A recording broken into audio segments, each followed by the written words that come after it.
sisters and brothers of America, I thank you in the name of the most ancient order of monks in the world. I thank you in the name of the mother of religions. And I thank you in the name of the millions and millions of Hindu people of all classes and sects. My thanks also to some of the speakers on this platform who, referring to the delegates from the Orient, have told you that these men from far-off nations may well claim the honor of bearing to different lands the idea of toleration. I am proud to belong to a religion which has taught the world both tolerance and universal acceptance. We believe not only in universal toleration, but we accept all religions as true. I am proud to belong to a nation which has sheltered the persecuted and the refugees of all religions and all nations of the earth. I am proud to tell you that we have gathered in our bosom the purest remnant of the Israelites who came to southern India and took refuge with us in the very year in which their holy temple was shattered to pieces by Roman tyranny. I am proud to belong to the religion which has sheltered and is still fostering the remnant of the grand Zoroastrian nation. From the high spiritual flights of the Vedanta philosophy, of which the latest discoveries of science seem like echoes, to the low ideas of idolatry with its multifarious mythology, the agnosticism of the Buddhists and the atheism of the Jains, each and all have a place in the Hindu's religion. Where then, the question arises, where is the common center to which all these widely diverging radii converge? Where is the common basis upon which all these seemingly hopeless contradictions rest? And this is the question I shall attempt to answer. The Hindus have received their religion through revelation, the Vedas. They hold that the Vedas are without beginning and without end. It may sound ludicrous to this audience how a book can be without beginning or end. But by the Vedas, no books are meant. They mean the accumulated treasury of spiritual laws discovered by different persons in different times. Just as the law of gravitation existed before its discovery and would exist if all humanity forgot it, so is it with the laws that govern the spiritual world. The moral, ethical, and spiritual relations between soul and between individual spirits and the Father of all spirits were there before their discovery and would remain even if we forgot them. The discoverers of these laws are called rishis, and we honor them as perfected beings. I'm glad to tell this audience that some of the very greatest of them were women. Here it may be said that these laws, as laws, may be without end, but they must have had a beginning. The Vedas teach us that creation is without beginning or end. Science is said to have proved that the sum total of cosmic energy is always the same. Then, if there was a time when nothing existed, where was all this manifested energy? Some say it was in a potential form in God. In that case, God is sometimes potential and sometimes kinetic, which would make him mutable. Everything mutable is a compound, and everything compound must undergo that change which is called destruction. So, God would die, which is absurd. Therefore, there never was a time when there was no creation. If I may be allowed to use a simile, creation and creator are two lines without beginning and without end, running parallel to each other. God is the ever-active providence by whose power systems after systems are being evolved out of chaos, made to run for a time and again destroyed. This is what the Brahmin boy repeats every day. The sun and the moon the Lord created like the suns and moons of previous cycles. And this agrees with modern science. Here I stand, and if I shut my eyes and try to conceive my existence, I What is the idea before me? The idea of a body. Am I then nothing but a combination of material substances? The Vedas declare, no. I am a spirit living in a body. I am not the body.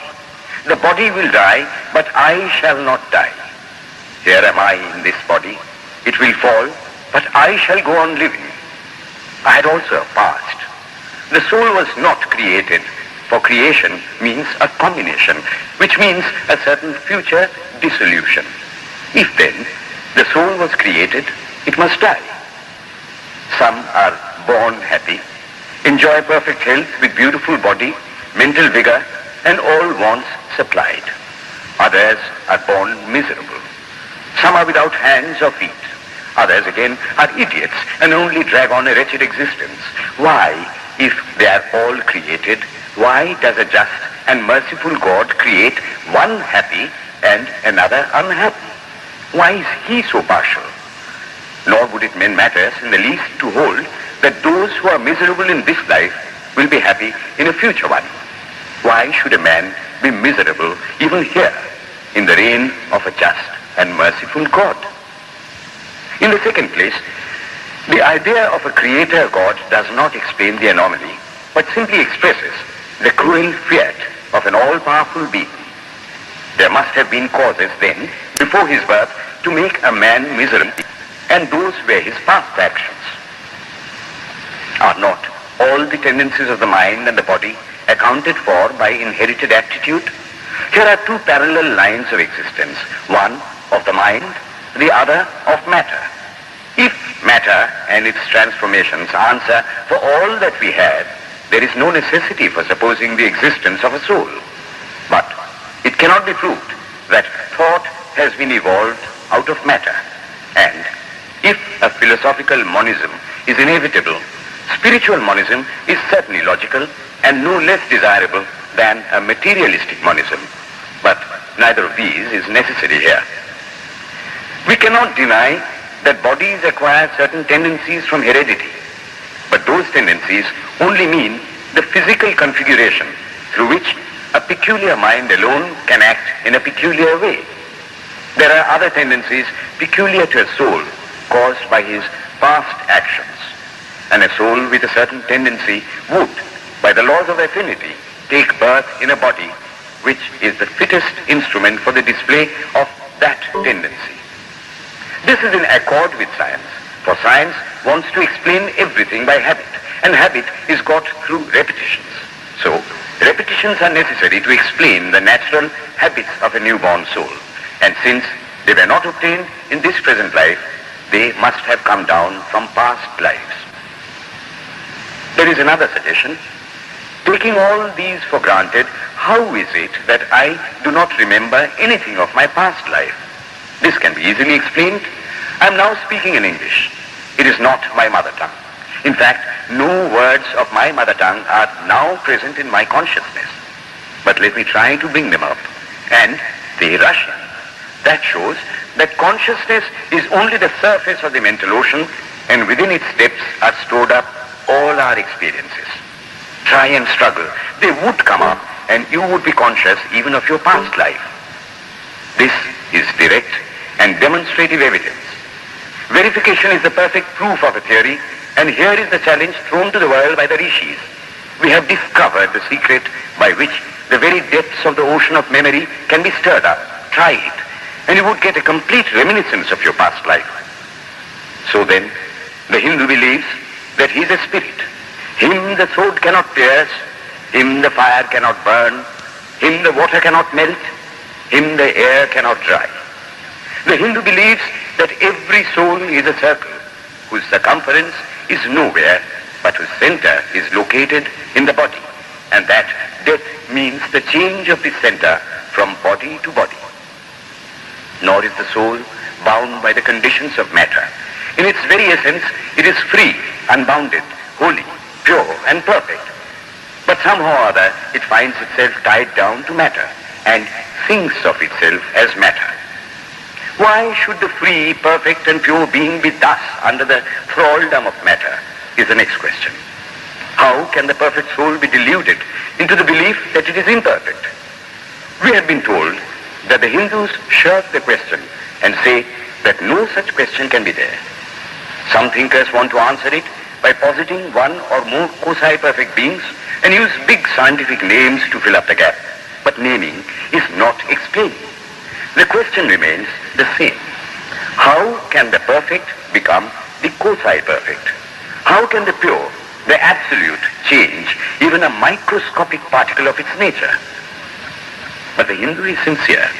He does not want to take shelter under sophistry.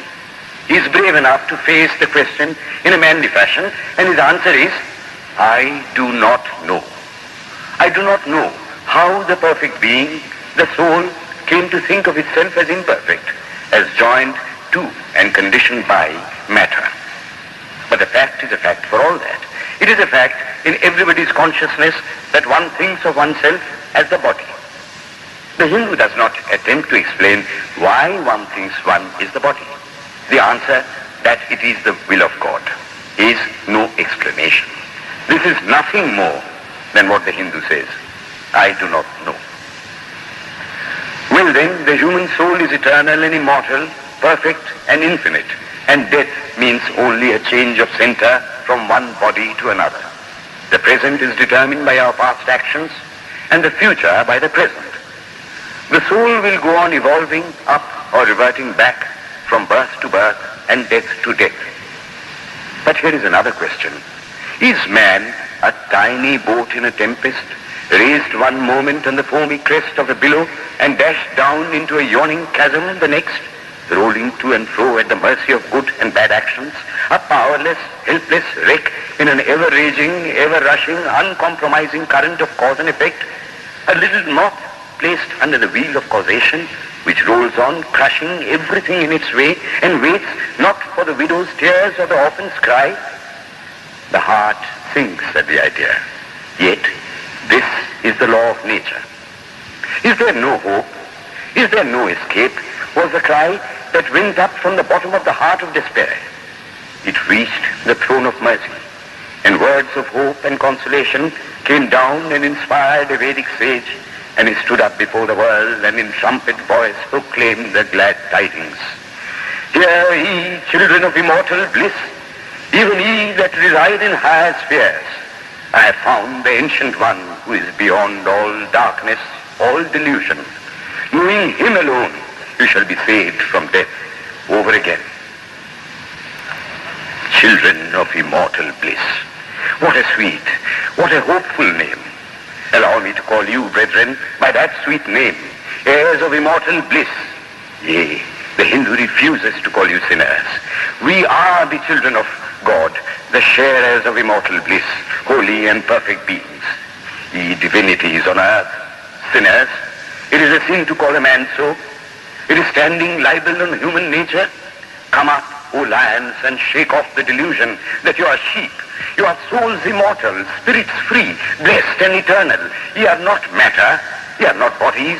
Matter is your servant, not you the servant of matter.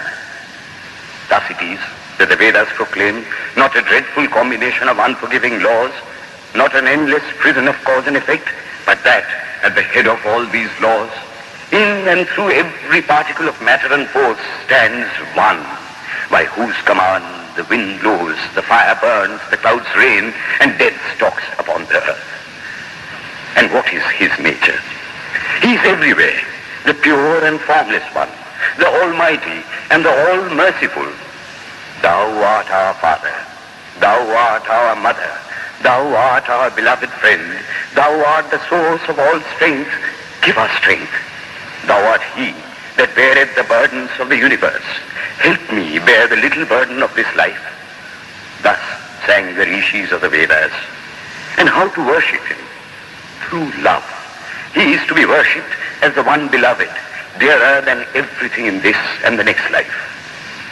This is the doctrine of love declared in the Vedas, and let us see how it is fully developed and taught by Krishna, whom the Hindus believe to have been God incarnate on earth. He taught that a man ought to live in this world like a lotus leaf, which grows in water, but is never moistened by water. So a man ought to live in the world, his heart to God and his hands to work. It is good to love God for hope of reward in this or the next world, but it is better to love God for love's sake. One of the disciples of Krishna, the then Emperor of India, was driven from his kingdom by his enemies and had to take shelter with his queen in a forest in the Himalayas. And there, one day, the queen asked him how it was that he, the most virtuous of men, should suffer so much misery. Yudhishthira answered, "Behold, my queen, the Himalayas. How grand and beautiful they are. I love them. They do not give me anything, but my nature is to love the grand, the beautiful. Therefore, I love them. Similarly, I love the Lord. He is the source of all beauty, of all sublimity. He is the only object to be loved. The Hindu does not want to live upon words and theories. If there are existences beyond the ordinary, sensuous existence, he wants to come face to face with them. If there is a soul in him which is not matter, if there is an all-merciful universal soul, he will go to him direct. He must see him, and that alone can destroy all doubts. So, the best proof a Hindu sage gives about the soul, about God, is, I have seen the soul, I have seen God. And that is the only condition of perfection. The Hindu religion does not consist in struggles and attempts to believe a certain doctrine or dogma, but in realizing, not in believing, but in being and becoming. Thus, the whole object of their system is by constant struggle to become perfect, to become divine, to reach God and see God. And this reaching God, seeing God, becoming perfect, even as the Father in heaven is perfect, constitutes the religion of the Hindus. And what becomes of a man when he attains perfection? He lives a life of bliss infinite. He enjoys infinite and perfect bliss, having obtained the only thing in which man ought to have pleasure, namely God, and enjoys the bliss with God. So far, all the Hindus are agreed. This is the common religion of all the sects of India. But then, perfection is absolute, and the absolute cannot be two or three. It cannot have any qualities. It cannot be an individual. And so, when a soul becomes perfect and absolute, it must become one with Brahma, and it would only realize the Lord as the perfection, the reality of its own nature and existence, the existence absolute, knowledge absolute, and bliss absolute. We have often and often read this called the losing of individuality and becoming a stock or a stone. He jests at scars that never felt a wound. I tell you, it is nothing of the kind. If it is happiness to enjoy the consciousness of this small body, it must be greater happiness to enjoy the consciousness of two bodies, the measure of happiness increasing with the consciousness of an increasing number of bodies, the aim, the ultimate of happiness being reached when it would become a universal consciousness. Therefore, to gain this infinite universal individuality, this miserable little prison individuality must go. Then alone can death cease when I am one with life. Then alone can misery cease when I am one with happiness itself. Then alone can all error cease when I am one with knowledge itself. And this is the necessary scientific conclusion. Science has proved to me that physical individuality is a delusion, that really my body is one little continuously changing body in an unbroken ocean of matter, and Advaita, or unity, is the necessary conclusion with my other counterpart, soul. Science is nothing but the finding of unity. As soon as science would reach perfect unity, it would stop from further progress, because it would reach the goal. Thus, chemistry could not progress farther when it would discover one element out of which all others could be made. Physics would stop when it would be able to fulfill its services in discovering one energy of which all the others are but manifestations. And the science of religion become perfect when it would discover Him who is the one life in a universe of death. Him who is the constant basis of an ever-changing world, one who is the only soul of which all souls are but delusive manifestations. Thus is it, through multiplicity and duality, that the ultimate unity is reached. Religion can go no farther. This is the goal of all science. All science is bound to come to this conclusion in the long run. Manifestation and not creation is the word of science today. And the Hindu is only glad that what he has been cherishing in his bosom for ages is going to be taught in more forcible language and with further light from the latest conclusions of science. Descend we now from the aspirations of philosophy to the religion of the ignorant. The tree is known by its fruits. When I have seen amongst them that are called idolaters, men, the like of whom in morality and spirituality and love I have never seen anywhere, I stop and ask myself, can sin beget holiness? Superstition is a great enemy of man, but bigotry is worse. Why does a Christian go to church? Why is the cross holy? Why is the face turned toward the sky in prayer? Why are there so many images in the Catholic Church? Why are there so many images in the minds of Protestants when they pray?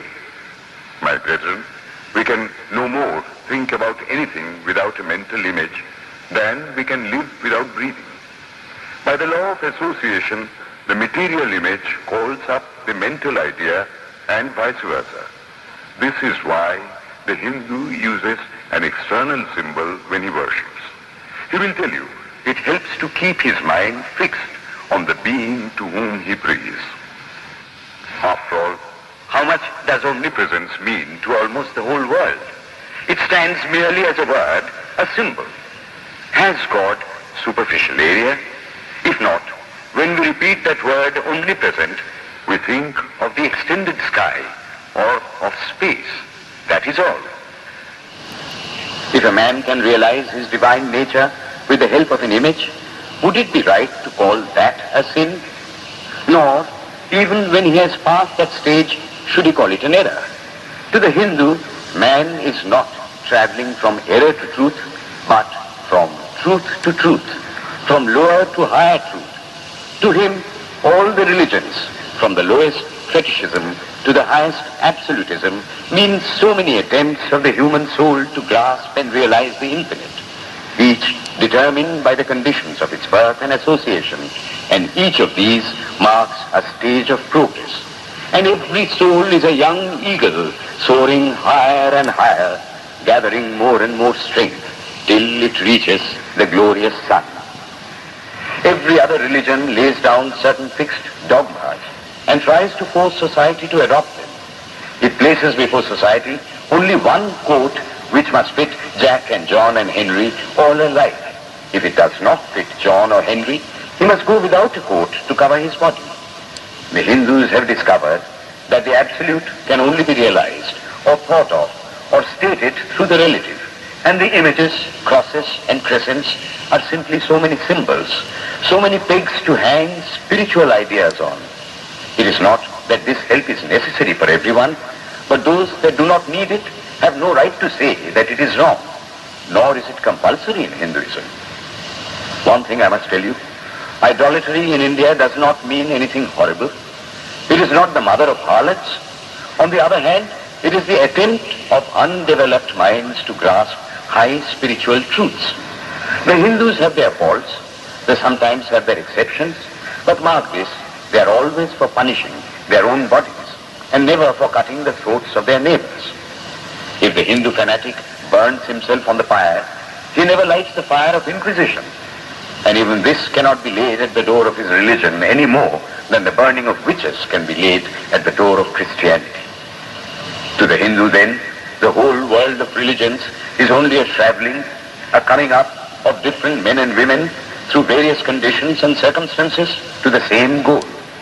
Every religion is only evolving a God out of the material man, and the same God is the inspirer of all of them. Why then are there so many contradictions? They are only apparent, says the Hindu. The contradictions come from the same truth, adapting itself to the varying circumstances of different natures. It is the same light coming through glasses of different colors. And these little variations are necessary for purposes of adaptation. But in the heart of everything, the same truth reigns. The Lord has declared to the Hindu in his incarnation as Krishna, I am in every religion as a thread through a string of pearls. Wherever thou seest extraordinary holiness and extraordinary power raising and purifying humanity, know thou that I am there. And what has been the result? I challenge the world to find throughout the whole system of Sanskrit philosophy any such expression as that the Hindu alone will be saved and not others. Says Vyasa, we find perfect men even beyond the pale of our caste and creed. One thing more, how then can the Hindu, whose whole fabric of thought centers in God, believe in Buddhism, which is agnostic, or in Jainism, which is atheistic?